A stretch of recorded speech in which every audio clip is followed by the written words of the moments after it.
Aleluia, Deus é bom, sua misericórdia dura para sempre. Eu queria te convidar a abrir o texto bíblico de Gênesis 26, do versículo 12 em diante.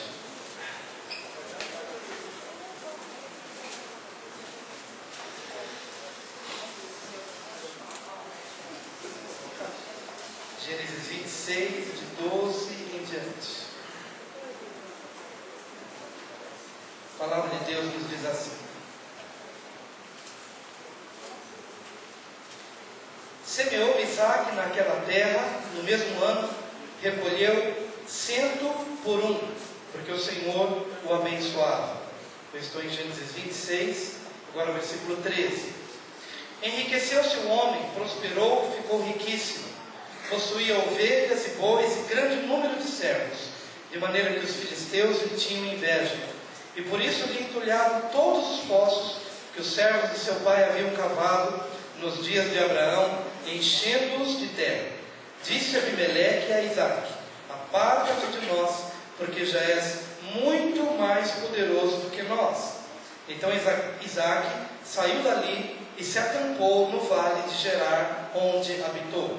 E tornou Isaque a abrir os poços que se cavaram nos dias de Abraão, seu pai, porque os filisteus os haviam entulhado depois da morte de Abraão, e lhes deu os mesmos nomes que já seu pai lhes havia posto. Cavaram os servos de Isaque no vale e acharam um poço de água nascente. Mas os pastores de Gerar contenderam com os pastores de Isaque, dizendo: esta água é nossa. Por isso chamou o poço de Ezeque, porque contenderam com ele.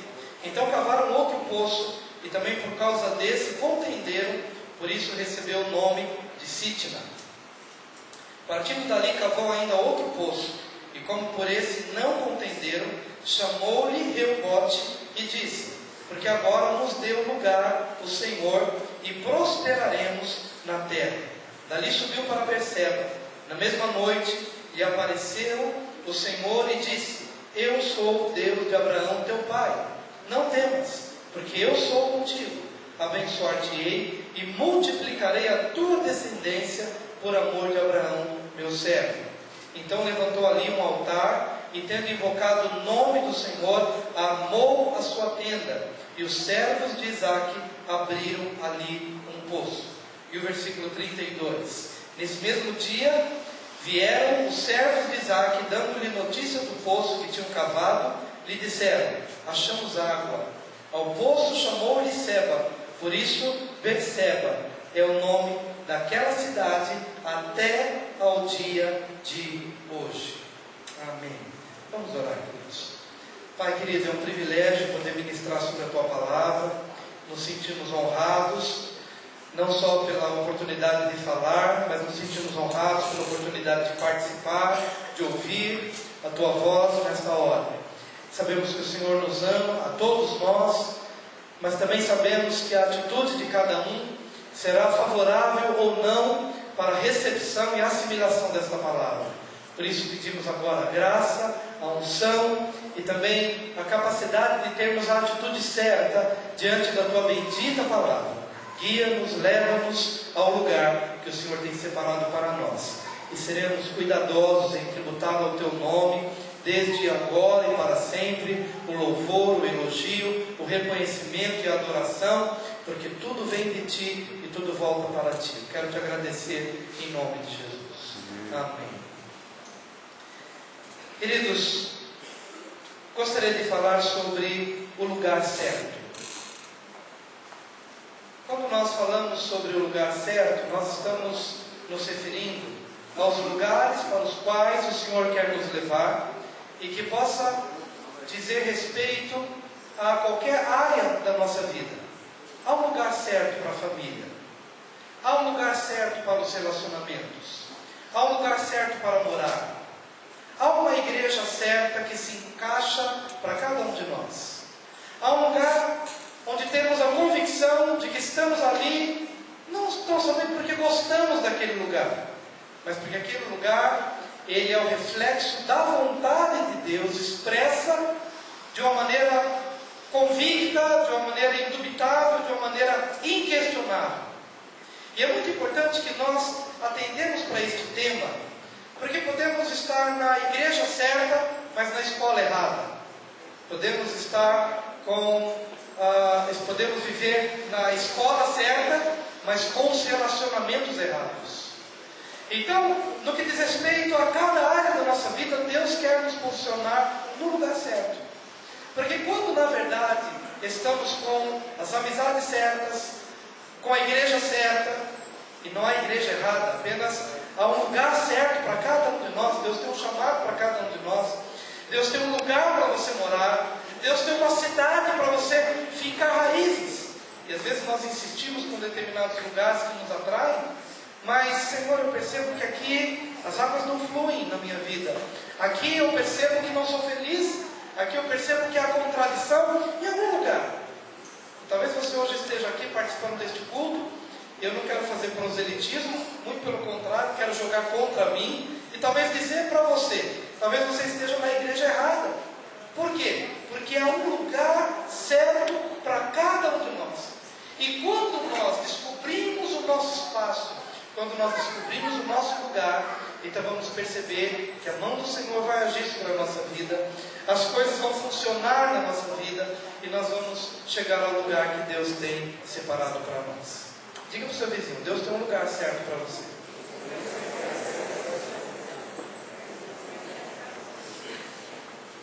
Amém?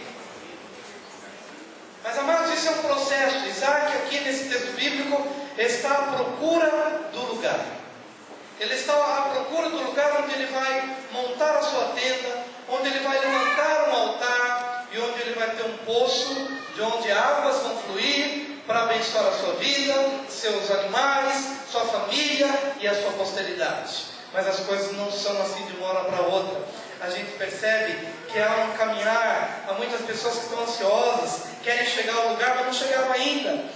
Mas mesmo que você ainda esteja no processo, não se desespere, porque Isaac experimentou processos na sua vida, antes de chegar naquele lugar onde ele pudesse dizer, essa é minha tenda, esse é o lugar do meu altar diante de Deus, este é o lugar do poço, pelo qual ninguém vai contender. Antes disso, ele caminha e caminha e caminha, e luta e é criticado, e inimizade acontece, contenda acontece, mas ele não para. Talvez você não tenha chegado ao lugar que você espera em todas as áreas, mas não se desanime. Há um processo para cada um de nós. Há um processo na nossa vida. Na vida de Isaac, por exemplo, ele se casa aos 40 anos. E ele precisa orar 20 anos para que a sua esposa possa conseguir ter filhos.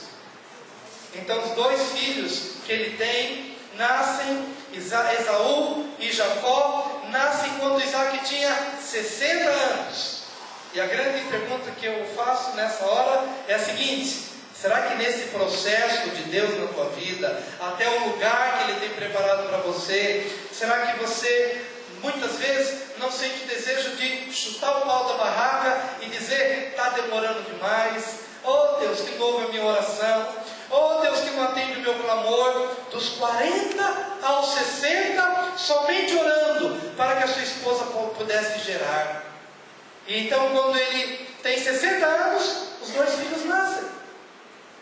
Numa geração como a nossa, é a geração do Twitter, é a geração do Facebook, é a geração do e-mail, é a geração em que as coisas são tão rápidas, né? A gente manda um e-mail às 8 horas da manhã, e se a pessoa não responder até o meio-dia, ou às 18 horas, a gente acha que a pessoa está de cara virada com a gente.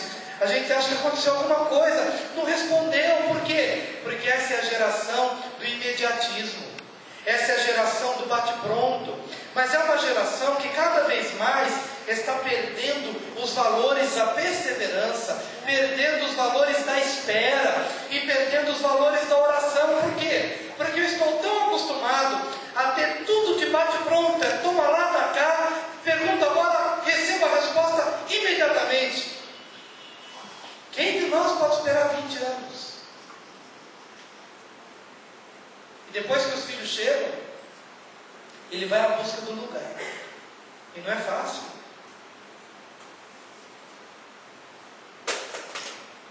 Meu querido, tome cuidado, porque nessa geração do bate-pronto, nesta geração das coisas rápidas, nós vamos perdendo a essência, e nós vamos perdendo a profundidade. Nós vamos perdendo a capacidade de nos aprofundar em Deus, ou de nos aprofundarmos no relacionamento certo. Por quê? Porque hoje todas as coisas são rápidas e geralmente superficiais. Mas eu acredito que desses 40 anos até os 60, Isaac já não foi mais o mesmo. Porque quando os filhos chegaram, tendo ele 60 anos, 20 anos, dá para trabalhar bem a nossa intolerância, a nossa impaciência, a nossa precipitação. 20 anos de espera, dá para trabalhar bem a nossa pressa, dá para trabalhar bem várias áreas da nossa vida, que Deus vai trabalhar na hora certa, do jeito dele, da forma dele. Mas ele está caminhando. E o mais importante, querida, é que se você não chegou ainda, ou se você ainda está em alguma fase da sua vida de espera, não acha, não fica se culpando, e nem fica dizendo: ah, Deus, eu perdi tempo, ah, Deus, eu já podia estar neste lugar ou no outro. Deus tem um momento certo para você. E Deus tem um lugar certo para você. Amém, queridos? E nessa caminhada com Deus, você vai perceber que nada foi desperdiçado, nada foi em vão. Talvez ele pudesse dizer a Deus: Deus, por que os filhos não chegaram antes? E talvez agora na glória ele saiba por quê. Mas durante o tempo de vida, ele não soube. Por que tanto tempo de espera? Porque o lugar certo é resultado de um processo de Deus na nossa vida. O marido vai chegar, mas vai chegar como resultado de um processo certo de Deus na tua vida. A casa vai chegar, mas vai chegar como resultado de caminhos traçados por Deus e discernidos no teu coração. O emprego vai chegar, mas enquanto não chega, Deus, o que tu queres de mim? Por quanto tempo terei de olhar para os celeiros talvez vazios? Por quanto tempo terei de olhar para a conta do vermelho? Eu não sei. E numa época em que nós também temos sido ensinados, muitos lugares estão dizendo que a gente tem que determinar as coisas. Olha, você tem que determinar, a coisa está assim, ou está assado, então não aceite isso, e você tem que determinar que isso vai mudar. E às vezes você toma o controle nas tuas mãos. Deus não te mandou determinar, Deus te mandou entregar. Entrega teu caminho ao Senhor, confia nele, e o mais Ele fará. Amém, queridos? Pastor, mas eu não posso determinar? Sim, você pode determinar quando você tem uma palavra específica de Deus no teu coração. Quando Ele trouxer ao teu coração de que para aquilo acontecer, só vai demandar uma palavra profética, algo de Deus estampado no teu coração.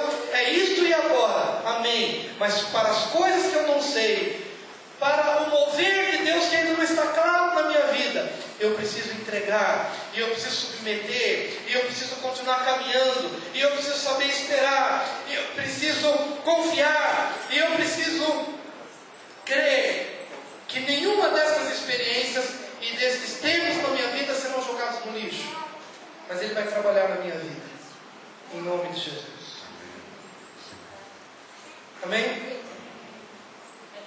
Diga para o seu vizinho: há um lugar certo e um tempo certo.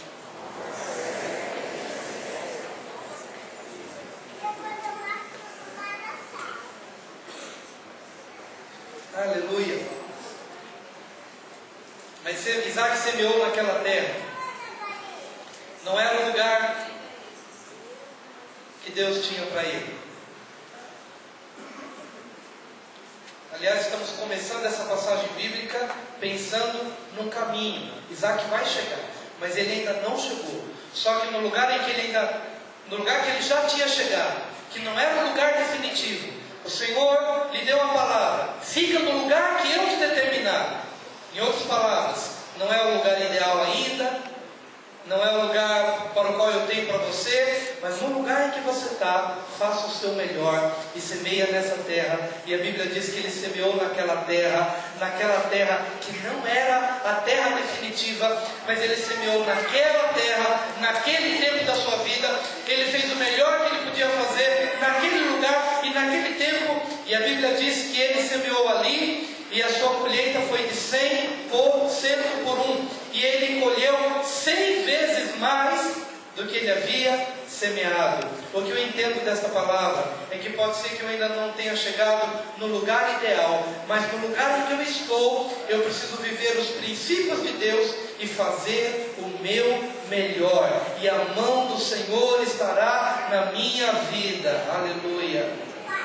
Aliás, a condição para eu chegar num lugar melhor, a condição é: seja o melhor no lugar não ideal.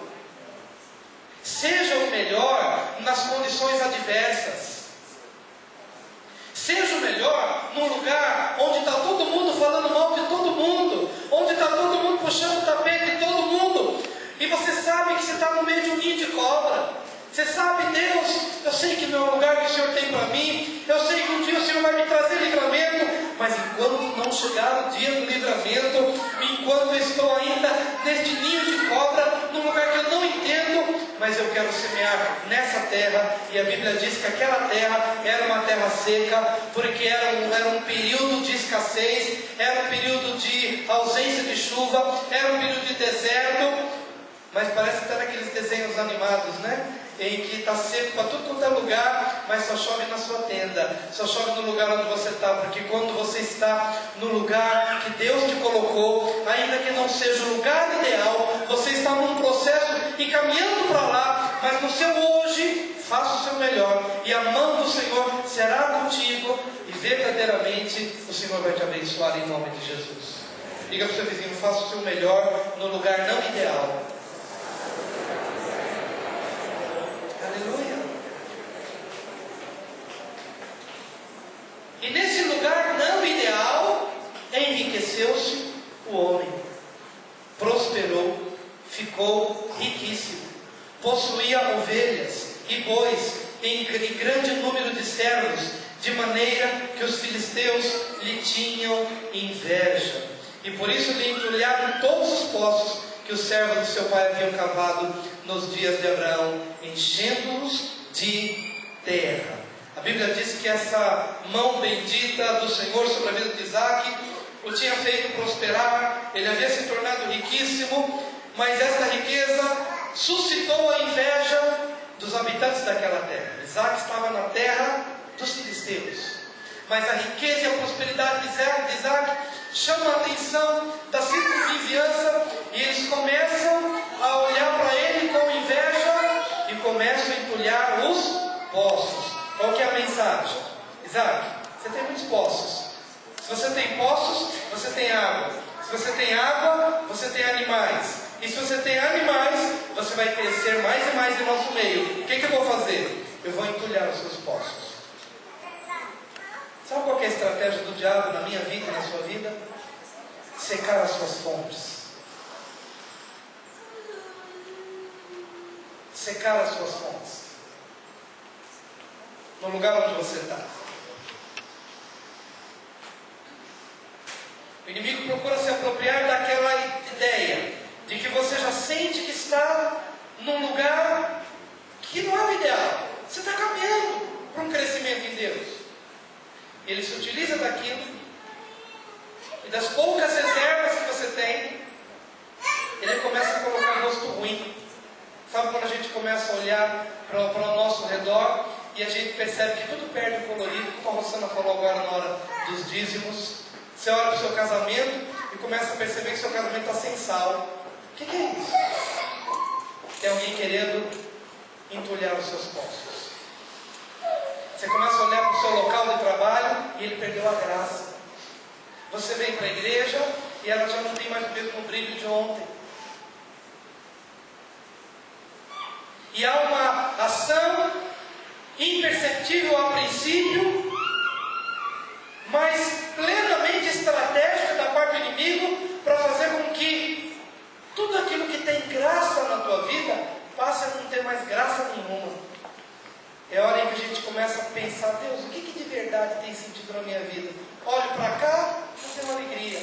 Olho para lá, já não tenho mais prazer de estar naquele lugar. Qual é a estratégia? Entulhar os seus poços, secar as suas fontes.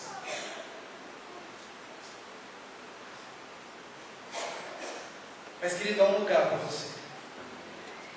E esse lugar não é necessariamente geográfico, mas é uma posição em Deus. E quando você verdadeiramente entende qual que é essa estratégia para entulhar as suas fontes, as suas reservas, aquilo que traz alegria para você, nessa sua caminhada que já é tão difícil, rumo ao lugar que Deus tem para você, quando você começa a perceber isso, debruce-se em Deus. E comece a perceber que a tua alegria está em Deus. Que as tuas fontes estão em Deus. Geralmente um poço era cavado na rocha. Segundo o costume dos árabes e das pessoas desta região, os poços eram cavados na rocha. E é muito bom que você comece quando você olha para tudo quanto é lugar e nada mais tem graça, é muito bom você ter uma forte e profunda experiência com o Senhor Jesus, rocha minha, de onde emana água que traz sentido para a minha vida. Em nome de Jesus. Eu quero que você tenha uma profunda experiência com Jesus. E essa inveja vai empurrando Isaac. Chega no capítulo, versículo 16, disse Abimeleque a Isaac: aparta-te de nós, porque já és muito mais poderoso do que nós. Então Isaac saiu dali. Ele se considerou expulso daquele lugar, saiu daquele lugar central. Então Isaac saiu dali e se acampou no vale de Gerar. Ele não saiu de Gerar, mas ele foi para o vale de Gerar. Em outras palavras, ele foi para um cantinho qualquer, porque no centro, no lugar populoso, no lugar de grandes poços, de grande fonte, já não havia mais lugar para ele. Isaac estava sendo empurrado. Alguém já se sentiu assim, meio como que empurrado, e de repente você se vê no vale de um determinado lugar? Era esse lugar onde Isaac estava. E talvez ele dissesse assim: bom, quem sabe aqui no limiar, ainda em Gerar, mas já num cantinho, no vale, num lugar onde ninguém mais se importa, quem sabe aqui eu possa ter paz. E a palavra de Deus então nos diz, no versículo 18: e tornou Isaac a abrir os poços que se cavaram nos dias de Abraão seu pai, porque os filisteus os haviam entulhado depois da morte de Abraão, e lhes deu os mesmos nomes que já seu pai lhes havia posto. Cavaram os servos de Isaac no vale e acharam um poço de água nascente. Diga: mesmo no meu vale, vou continuar cavando. Diga para o seu vizinho: mesmo no seu vale, continue cavando.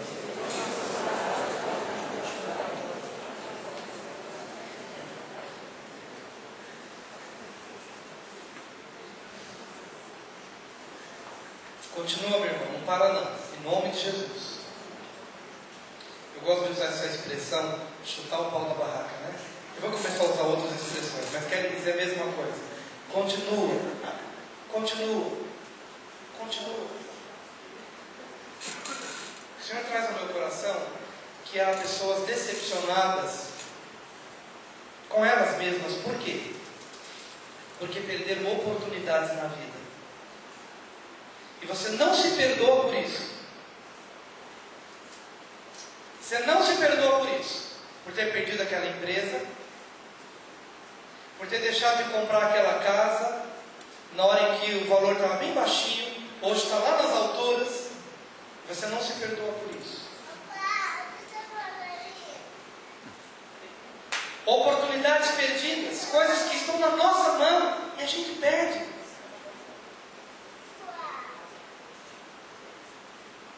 Mas eu queria que você hoje se libertasse disso. E que você continue cavando. E que você continue buscando. Porque Deus continua tendo um plano para com a tua vida. Eles continuaram cavando.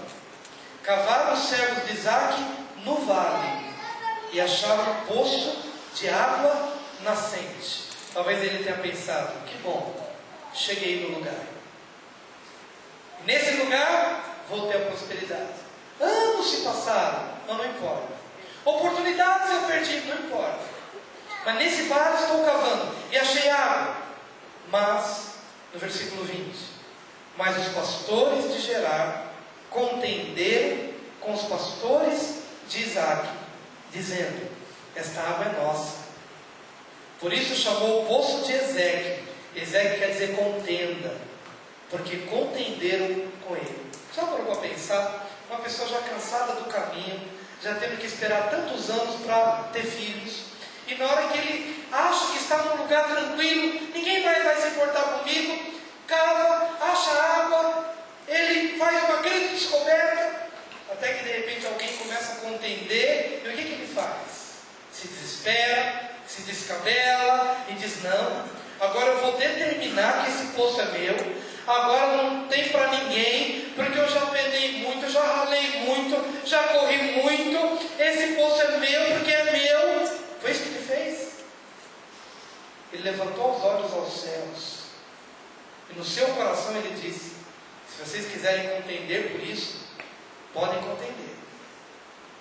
Esse poço que para mim seria um poço de bênção, agora ele se chama Ezeque, é poço de contenda. Sabe por quê, queridos? Às vezes a gente pena tanto para conseguir alguma coisa, e quando a gente consegue, aquilo passa a ser o nosso Deus. A gente já não olha mais para a família, a gente processa a sogra, a gente processa o genro, a gente se divorcia.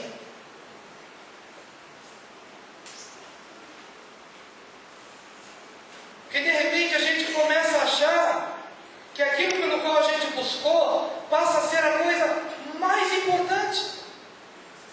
Mas a grande bênção na vida de Isaac foi de ter os valores certos.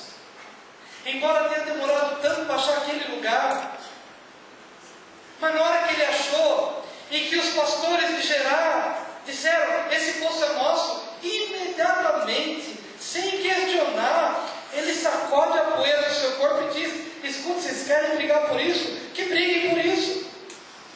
Não vou processar ninguém, não vou buscar nada, não vou reivindicar nada, porque eu levanto as minhas mãos aos céus e levanto os meus olhos para Deus, de onde vem a minha riqueza, de onde vem a minha terra, de onde vem a minha prosperidade, de onde vem o meu livramento.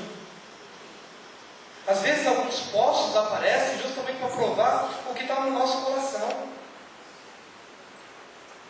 Amém? Quantos aqui conhecem o meu Fusquinha dos 18 anos?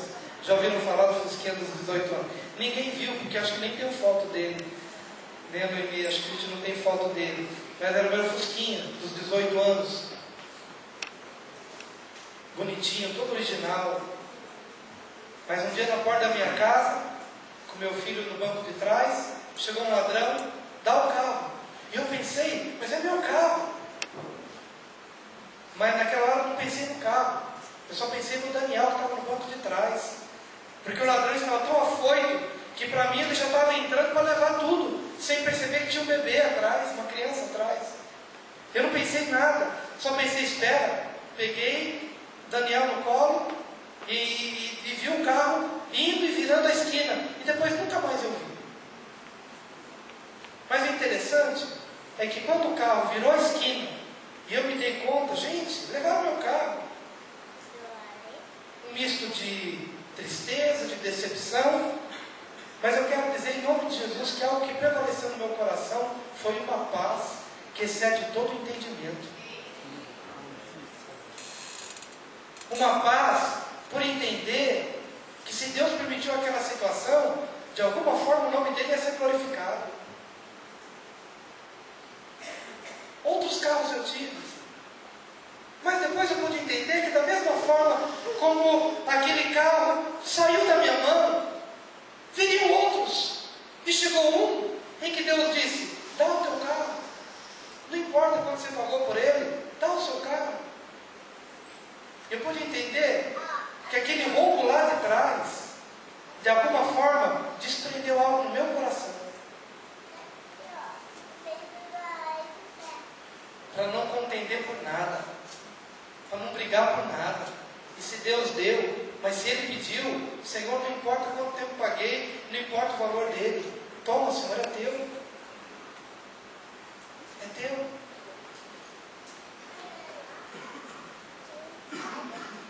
Nesses processos rumo ao lugar certo, Deus prova o teu coração. Você vai contender pelos postos? Você vai ficar processando as pessoas? Eu não quero dizer que não hajam leis ou advogados que precisam ser buscados, ou juízes. Não estou entrando nesse mérito. Apenas quero dizer, o que está no teu coração? O que está no teu coração? Isaac saiu. Vocês querem ficar com esse poço? Podem ficar. Mas ele continuou caminhando. A Bíblia diz, no versículo 21, então cavaram outro poço, e também por causa desse contenderam. Por isso recebeu o nome de Sitna. Sabe o que quer dizer Sitna? Sitna quer dizer inimizade. Em outras traduções quer dizer ódio. Ou seja, aquilo que pode começar com uma contenda, pode se transformar em ódio. Aquilo que começa com contenda, Ezequiel, pode se transformar em inimizade. E às vezes a gente não percebe isso.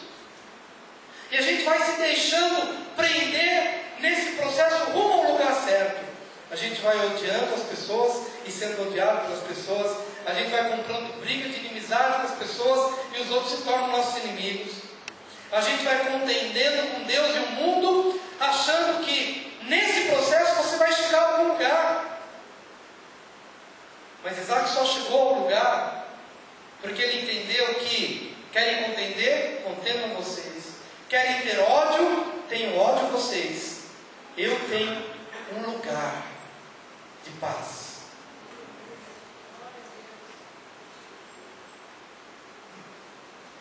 Ouvi um testemunho de um sobrevivente daquele voo que não deu certo lá nos Estados Unidos, quando o avião tinha acabado de decolar, e aí aves entraram na turbina, e o piloto, de uma forma muito hábil, ele conseguiu fazer uma manobra e pousar lá no, se não me engano é Houston, não é isso?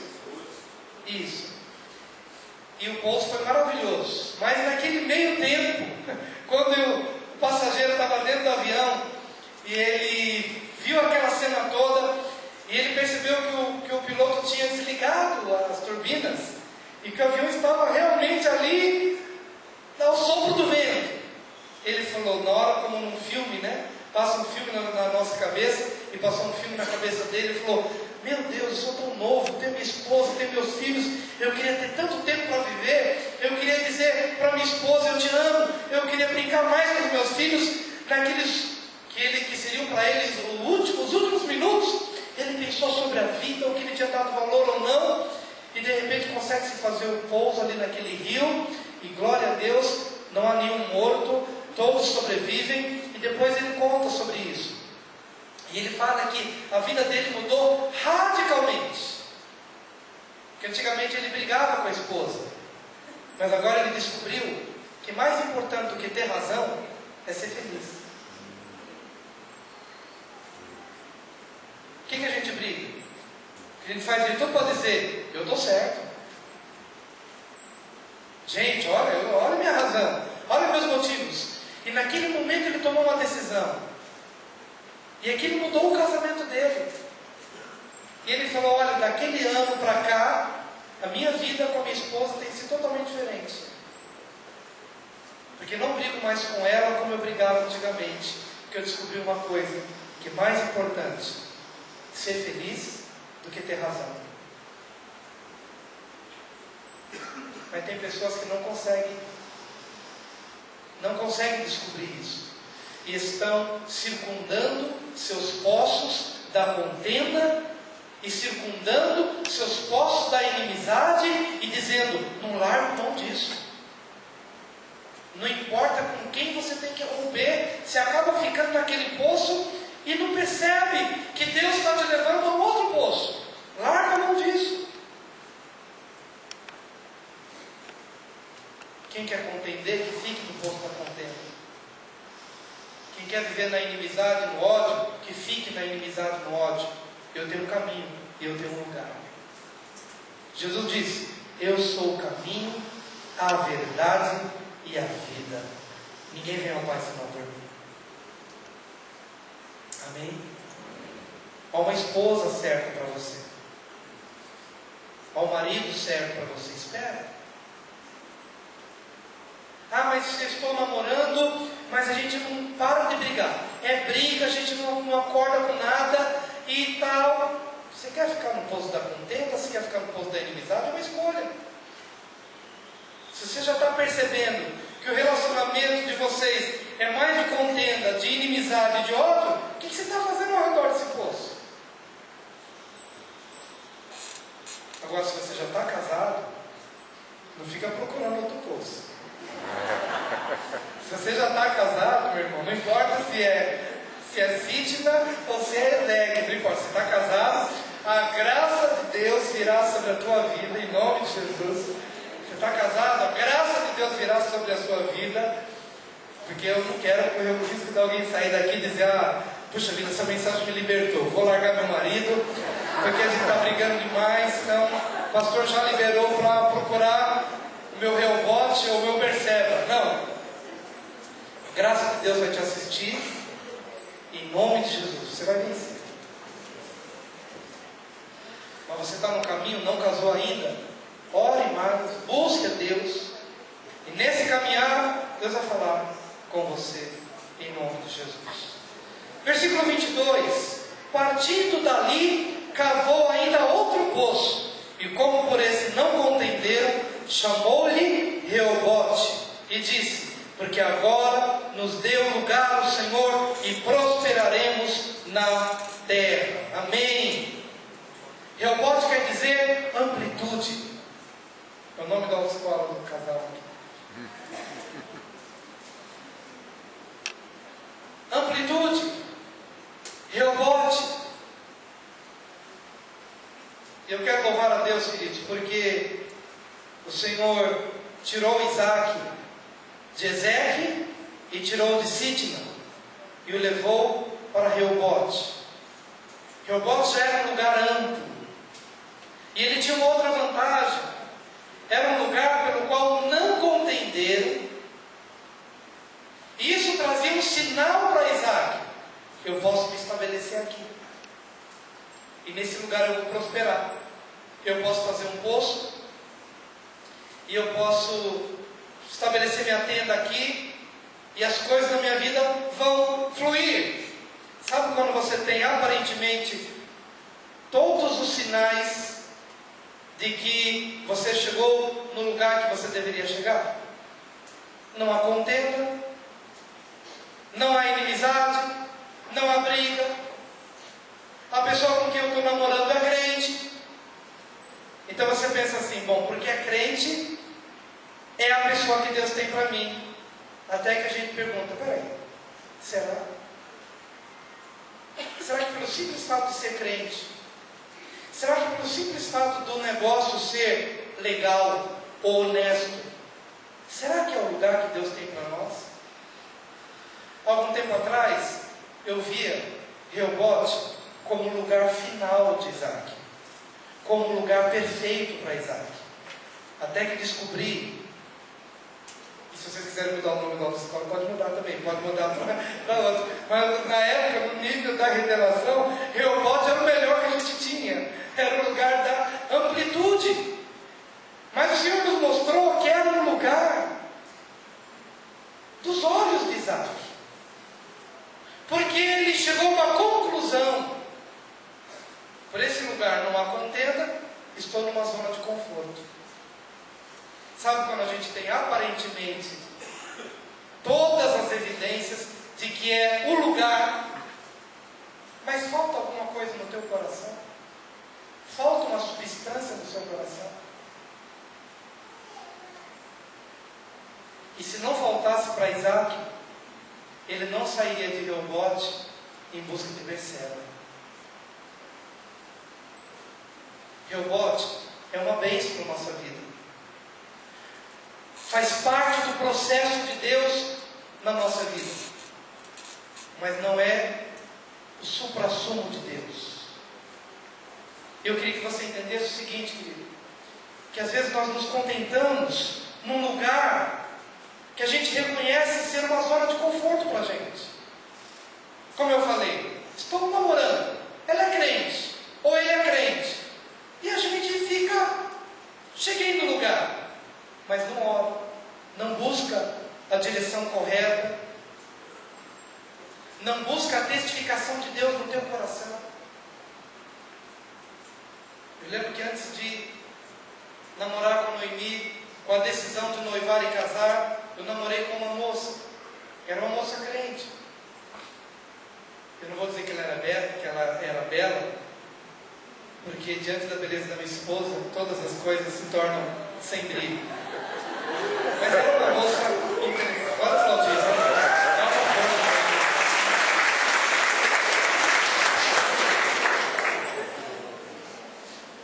mas eu podia dizer, olha, eu tenho as evidências de que cheguei no lugar. Eu tenho as evidências, é da igreja. Tenho alguns sinais humanos, ou físicos, ou materiais, de que cheguei no lugar. Mas sabe quando algo no teu coração diz, não é a pessoa, não é o lugar. Eu tenho um lugar para você. Meu querido, às vezes a gente se empolga muito com Rehobote, porque em Rehobote não tem ninguém cobiçando o que é nosso, em Rehobote não tem ninguém nos acossando, nos espremendo, e a gente chega naquele lugar e acha, olha, tudo bem.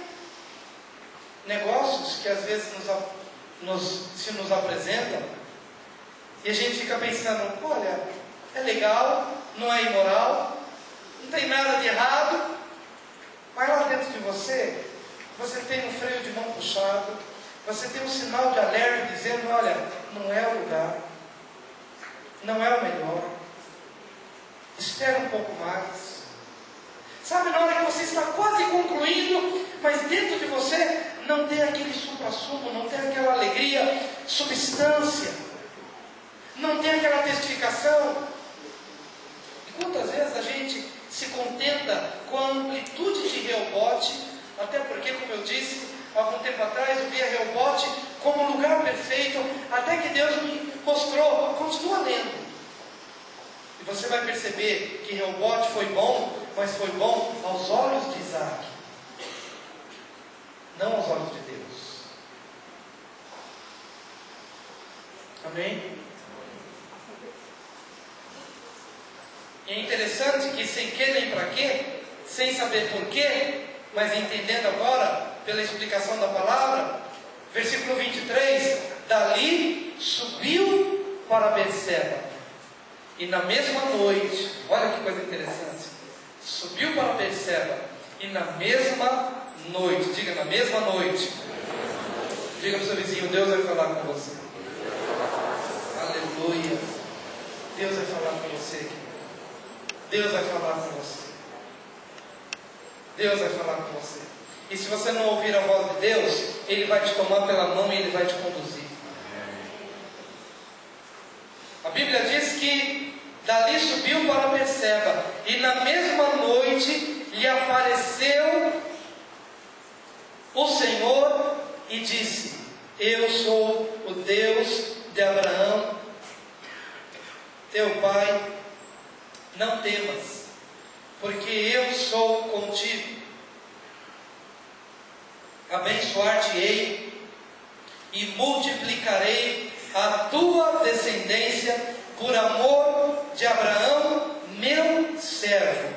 Então levantou ali um altar, e tendo invocado o nome do Senhor, armou a sua tenda, e os servos de Isaque abriram ali um poço. E nos versículos 32, nesse mesmo dia vieram os servos de Isaque, e dando-lhe notícia do poço que tinham cavado, lhe disseram: achamos água. Ao poço chamou-lhe Seba, por isso Berseba é o nome daquela cidade até o dia de hoje. E Berseba significa significa poço do juramento.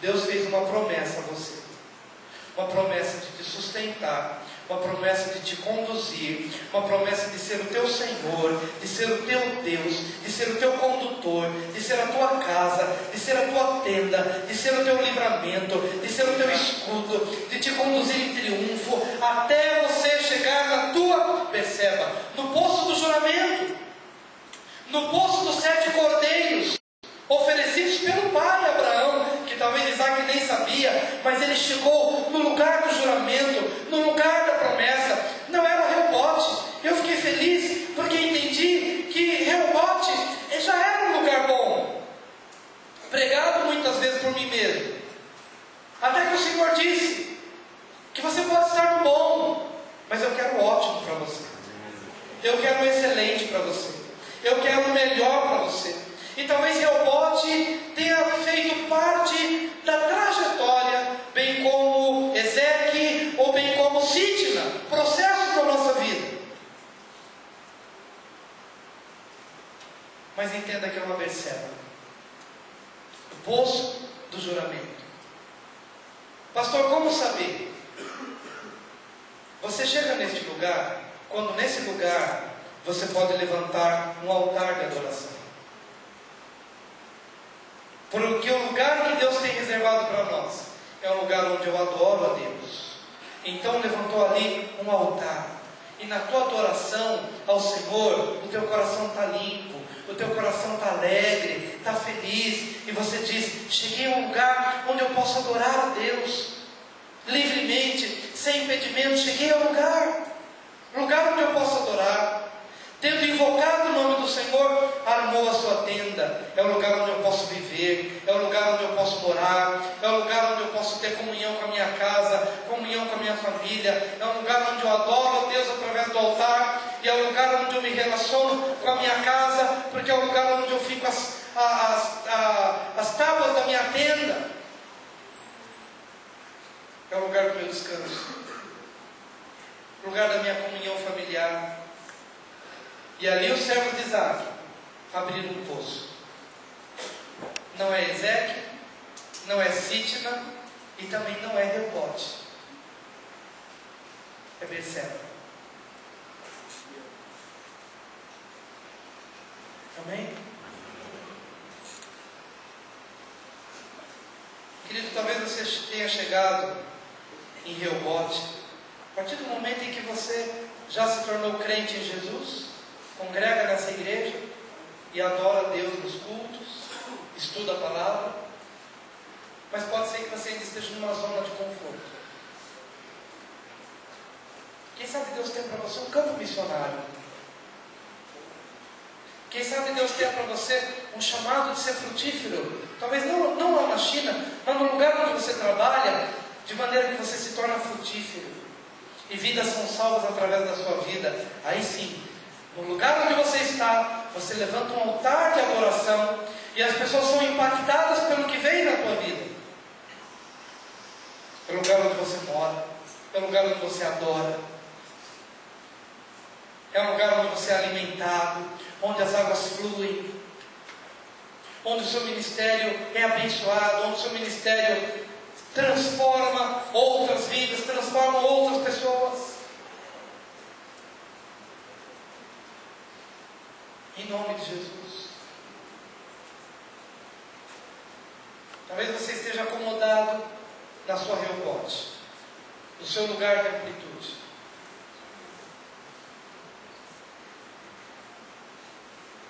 E aí, só lendo o texto que a gente começa a perceber que a ação de Abimeleque empurrando Isaac